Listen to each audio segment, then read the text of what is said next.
News hour morning ಎಡಿಷನ್ಗೆ ಮತ್ತೆ ಸ್ವಾಗತ. ದೆಹಲಿ ಅಬಕಾರಿ ನೀತಿ ಹಗರಣದಲ್ಲಿ ಸಿಎಂ ಕೇಜ್ರಿವಾಲ್ಗೆ ಸಂಕಷ್ಟದ ಮೇಲೆ ಸಂಕಷ್ಟ.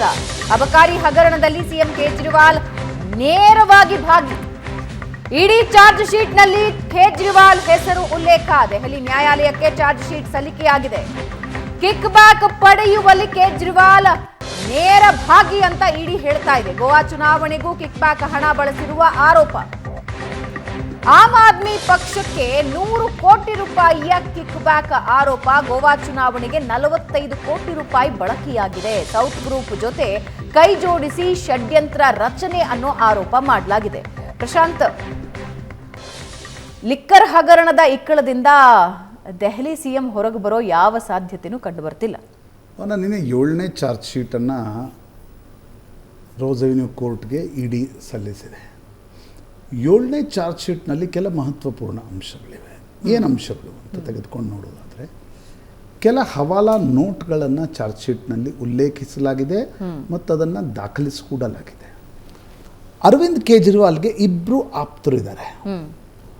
ಒಬ್ಬರು ಚಂಪ್ರೀತ್ ಸಿಂಗ್, ಚಾರ್ಜ್ ಶೀಟ್ನಲ್ಲಿ ಉಲ್ಲೇಖ ಆಗಿರ್ತಕ್ಕಂಥ ಅಂಶ. ಅವರು ಗೋವಾದ ಇನ್ಚಾರ್ಜ್ ಆಗಿದ್ದರು. ಅವರಿಗೆ ದಿಲ್ಲಿಯಿಂದ ಹವಾಲಾಕ್ಕೆ ಹೋಗಿರ್ತಕ್ಕಂಥ ಒಂದು ಹಣ ಅವ್ರಿಗೆ ಹೋಗಿ ತಲುಪ್ತು. ಅವರು ಅದನ್ನು ಗೋವಾದಲ್ಲಿ ಡಿಸ್ಟ್ರಿಬ್ಯೂಟ್ ಮಾಡಿದ್ರು ಅಂತಕ್ಕಂಥದ್ದನ್ನು ಚಾರ್ಜ್ ಶೀಟ್ ಹೇಳುತ್ತೆ. 42 crores ಆಫ್ ಹಣ. ಇದನ್ನು ಕಳಿಸಿದ್ಯಾರು ಅನ್ನುವ ಪ್ರಶ್ನೆ ಬಂದಾಗ ಅರವಿಂದ್ ಕೇಜ್ರಿವಾಲ್ರ ಆಪ್ತ ಚೌಹಾಣ್ ಅಂತಕ್ಕಂಥ ವ್ಯಕ್ತಿ, ಆತ ದಿಲ್ಲಿ ಜಲ್ ಬೋರ್ಡ್ನ ಅಧಿಕಾರಿಗಳ ವರ್ಗಾವಣೆಯಲ್ಲೂ ಕೂಡ ಭಾಗಿಯಾಗಿದ್ದ ಅಂತಕ್ಕಂಥದ್ದನ್ನು ಇಡೀ ಚಾರ್ಜ್ ಶೀಟ್ ಹೇಳುತ್ತೆ. ಆತನ ಮತ್ತು ಗೋವಾದ ಆಮ್ ಆದ್ಮಿ ಪಕ್ಷದ ಮುಖ್ಯಸ್ಥನ ನಡುವೆ ವಾಟ್ಸಪ್ ಚಾಟ್ಗಳು ಈ ಹಣದ ವ್ಯವಹಾರಕ್ಕೆ ಸಂಬಂಧಪಟ್ಟಂತೆ ಆಗಿದ್ದನ್ನು ಇಡಿ ಚಾರ್ಜ್ ಶೀಟ್ನಲ್ಲಿ ಉಲ್ಲೇಖಿಸಿದೆ. ಅಷ್ಟೇ ಅಲ್ಲ, ಅದನ್ನು ಸಾಕ್ಷ್ಯದ ರೂಪದಲ್ಲಿ ಪ್ರಸ್ತುತಪಡಿಸ್ತಾ ಇದೆ. ಹೀಗಾಗಿ ಅರವಿಂದ್ ಕೇಜ್ರಿವಾಲ್ರ ಅಣತಿಯ ಮೇರೆಗೆ ಈ ಹಣ ವರ್ಗಾವಣೆ ಆಯಿತು. 38 ಜನರನ್ನು ಆರೋಪಿಗಳು ಅಂತ ಇಡಿ ಹೇಳುತ್ತೆ. ಅದರಲ್ಲಿ ಒಂದು ಆಮ್ ಆದ್ಮಿ ಪಕ್ಷವನ್ನು ಕೂಡ, ಅದಕ್ಕೂ ನೋಟಿಸ್ ಸಮನ್ಸ್ ಕೊಟ್ಟಿದೆ ಎನ್ಫೋರ್ಸ್ಮೆಂಟ್ ಡೈರೆಕ್ಟರೇಟ್. ಹೀಗಾಗಿ ನಿಶ್ಚಿತವಾಗಿ ಅರವಿಂದ್ ಕೇಜ್ರಿವಾಲ್ರಿಗೆ ಈ ಚಾರ್ಜ್ ಶೀಟ್ ಏನಿದೆ ಅದು ಆಮ್ ಆದ್ಮಿ ಪಕ್ಷದ ಒಟ್ಟಾರೆ ರಾಜಕೀಯ ಭವಿಷ್ಯದ ಬಗ್ಗೆ ಕೆಲ ಪ್ರಶ್ನೆಗಳನ್ನು ಹುಟ್ಟುಹಾಕ. ಯಾಕಂದರೆ ಈಗ ಚಾರ್ಜ್ ಶೀಟ್ ಸಲ್ಲಿಕೆ ಆಗಿದೆ. ಕೇಜ್ರಿವಾಲ್ ಎಷ್ಟು ದಿನ ಜೈಲಿನಲ್ಲಿದ್ದು ಮುಖ್ಯಮಂತ್ರಿಯಾಗಿ ಮುಂದುವರಿತಾರೆ? ಕಾನ್ಸ್ಟಿಟ್ಯೂಷನ್ನಲ್ಲಿ ಎಲ್ಲೂ ಮುಂದುವರಿಬಾರದು ಅಂತ ಹೇಳ್ತಾ ಇಲ್ಲ, ಬಟ್ ಇದರ ಅರ್ಥ ಏನು? ಈಗ ಹೇಮಂತ್ ಸೊರೇನ್ ಜೈಲಿಗೆ ಹೋದರು, ರಾಜೀನಾಮೆ ಕೊಟ್ಟರು, ಚಂಪಾ ಸೊರೇನ್ ಮಾಡಿದರು, ಹೊರಗಡೆ ಬಂದರು, ಮುಖ್ಯಮಂತ್ರಿ ಆದರು. ಆ ರೀತಿ ಅರವಿಂದ್ ಕೇಜ್ರಿವಾಲ್ ಮಾಡ್ತಾ ಇಲ್ಲ. ಯಾಕಂದರೆ ಅರವಿಂದ್ ಕೇಜ್ರಿವಾಲ್ರಿಗೆ ಹೆದರಿಕೆ ಇದೆ, ತಾನು ರಾಜೀನಾಮೆ ಕೊಟ್ಟರೆ ವಾಪಸ್ ಆ ಪಾರ್ಟಿಯಲ್ಲಿ ಅಂತಃಕಲಹ ಶುರು ಆಗ್ಬೋದು ಅಂತಕ್ಕಂಥ ಆತಂಕ ಅರವಿಂದ್ ಕೇಜ್ರಿವಾಲ್ರಿಗಿದೆ. ಆದರೆ ನಿನ್ನೆಯ ಚಾರ್ಜ್ ಶೀಟ್ ಏನಿದೆ ಅದು ಗಂಭೀರ ಆರೋಪವನ್ನು ಆಮ್ ಆದ್ಮಿ ಪಕ್ಷದ ಮೇಲೆ ಹೊರಿಸ್ತಾ ಇದೆ. ಯಾವ ಪಕ್ಷ ಭ್ರಷ್ಟಾಚಾರದ ವಿರುದ್ಧದ ಆಂದೋಲನದ ಕಾರಣದಿಂದ ಹುಟ್ಟುಕೊಂತು, ಇಂಡಿಯಾ ಅಗೇನ್ಸ್ಟ್ ಕರಪ್ಷನ್ ಹೋರಾಟವನ್ನು ಅರವಿಂದ್ ಕೇಜ್ರಿವಾಲ್ 2011ರಲ್ಲಿ ನಡೆಸಿದ್ರು, 13ರಲ್ಲಿ ಪಾರ್ಟಿ ಮಾಡಿದರು. ಆ ಪಾರ್ಟಿಯ ಅಸ್ತಿತ್ವದ 10 ವರ್ಷಗಳಲ್ಲೇ ಇಂಥ ಒಂದು ದೊಡ್ಡ ಆರೋಪ. 100 ಕೋಟಿಯಷ್ಟು ಹಣವನ್ನು ಲಿಕ್ಕರ್ ಪಾಲಿಸಿಯನ್ನು ಬದಲಾಯಿಸಿ ಒಂದು ಕನ್ಸಾರ್ಷಿಯಮ್ಮಿಂದ ದೊಡ್ಡ ಮಟ್ಟದ ಹಣವನ್ನು ತೆಗೆದುಕೊಂಡು ಅದನ್ನು ಗೋವಾ ಚುನಾವಣೆಗೆ ಬಳಸಿದರು ಅಂತಕ್ಕಂಥ ಒಂದು ಆರೋಪವನ್ನು ಇಡಿ ಹೊರಿಸ್ತಾ ಇದೆ. ಸರಿ, ಆಮ್ ಆದ್ಮಿ ಪಕ್ಷ ಇಡಿ ಮೇಲೆ ಕೆಲ ಪ್ರಶ್ನೆಗಳನ್ನು ಎತ್ತಬಹುದು, ಎತ್ತಬಾರ್ದು ಅಂತ ಯಾರೂ ಹೇಳ್ತಾ ಇಲ್ಲ. ಬಟ್ ಇಡಿ ಸಲ್ಲಿಸಿರ್ತಕ್ಕಂಥ ಚಾರ್ಜ್ ಶೀಟ್ ಏನಿದೆ ಅದು ಆಮ್ ಆದ್ಮಿ ಪಕ್ಷದ ಮೇಲೆ ಭಾಳ ಗಂಭೀರವಾಗಿರ್ತಕ್ಕಂಥ ಆರೋಪಗಳನ್ನು ಮಾಡ್ತಾ ಇದೆ. ಇದನ್ನು ಹೇಗೆ ಅರವಿಂದ್ ಕೇಜ್ರಿವಾಲ್ ಇದರಿಂದ ಹೊರಗಡೆ ಬರ್ತಾರಾ? ಯಾಕೆಂದರೆ ಅನೇಕ ಮಹತ್ವಪೂರ್ಣ ದಾಖಲೆಗಳನ್ನು ನಿನ್ನೆ ಇಡಿ ತನ್ನ ಚಾರ್ಜ್ ಶೀಟ್ ಜೊತೆಗೆ ಸಲ್ಲಿಕೆ ಮಾಡ್ತಾ ಇದೆ. ಹಣ ವರ್ಗಾವಣೆ ಆಗಿದೆ, ಹವಾಲಾ ನೋಟ್ಗಳಿವೆ, ವಾಟ್ಸಪ್ ಚಾಟ್ಗಳಿವೆ. ಗೊತ್ತಿಲ್ಲ ಈಗ ಕೋರ್ಟ್ ಏನು ತೀರ್ಮಾನವನ್ನು ತೆಗೆದುಕೊಳ್ಳುತ್ತೆ ಅಂತಕ್ಕಂಥದ್ದು. ಆದರೆ ಅರವಿಂದ್ ಕೇಜ್ರಿವಾಲ್ ಜೈಲಿನಲ್ಲಿದ್ದಾರೆ, ಮನೀಶ್ ಸಿಸೋಡಿಯಾ ಜೈಲಿನಲ್ಲಿದ್ದಾರೆ, ಸತ್ಯೇಂದ್ರ ಜೈನ್ ಜೈಲಿನಲ್ಲಿದ್ದಾರೆ, ಯೋಗೇಂದ್ರ ಯಾದವ್ ಪಾರ್ಟಿ ಬಿಟ್ಟರು, ಪ್ರಶಾಂತ್ ಭೂಷಣ್ ಪಾರ್ಟಿ ಬಿಟ್ಟರು, ಅಶುತೋಷ್ ಪಾರ್ಟಿ ಬಿಟ್ಟರು, ಕುಮಾರ್ ವಿಶ್ವಾಸ್ ಪಾರ್ಟಿ ಬಿಟ್ಟರು. ಅರವಿಂದ್ ಕೇಜ್ರಿವಾಲ್ರಿಗೆ ತನ್ನ ಪಕ್ಷದ ಉಳಿದ ನಾಯಕರ ಮೇಲೆ ನಂಬಿಕೆ ಇಲ್ಲ. ಹೀಗಾಗಿ ಮುಖ್ಯಮಂತ್ರಿಯಾಗಿ ಜೈಲಿನಿಂದ ಕೆಲಸ ನಿರ್ವಹಿಸ್ತಾರೆ. ಅದು ಹೇಗೆ ಕೆಲಸ ನಿರ್ವಹಿಸ್ತಾರೆ ಐ ಡೋಂಟ್ ನೋ.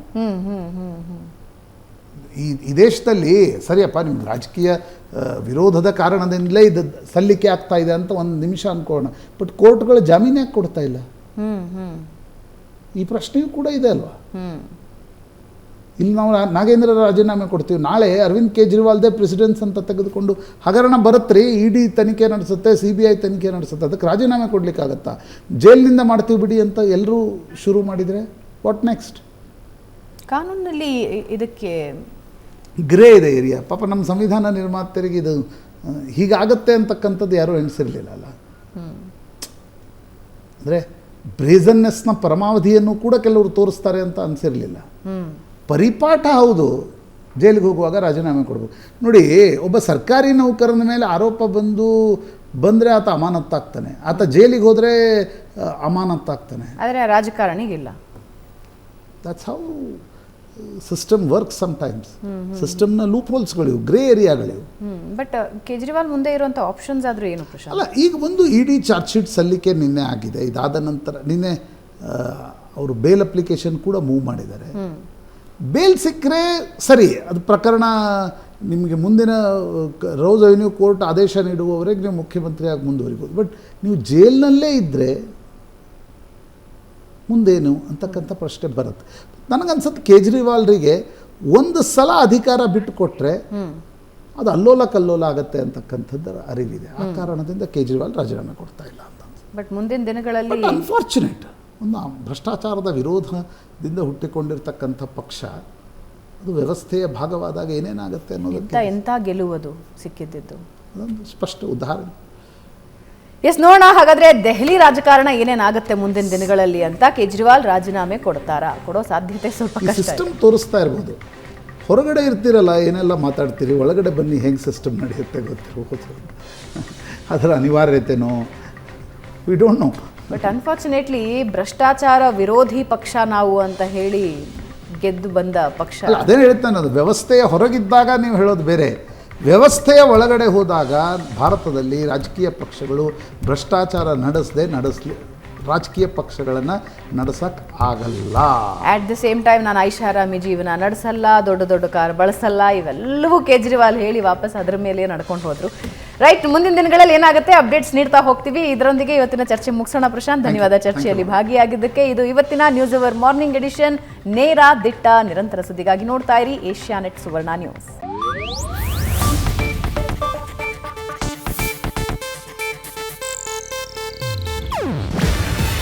ಇದು ಏಷ್ಯಾನೆಟ್ ನ್ಯೂಸ್ ನೆಟ್ವರ್ಕ್ ಪ್ರಸ್ತುತಿ. ನೀವು ನೋಡ್ತಿದ್ದೀರಾ ಏಷ್ಯಾನೆಟ್ ಸುವರ್ಣ ನ್ಯೂಸ್.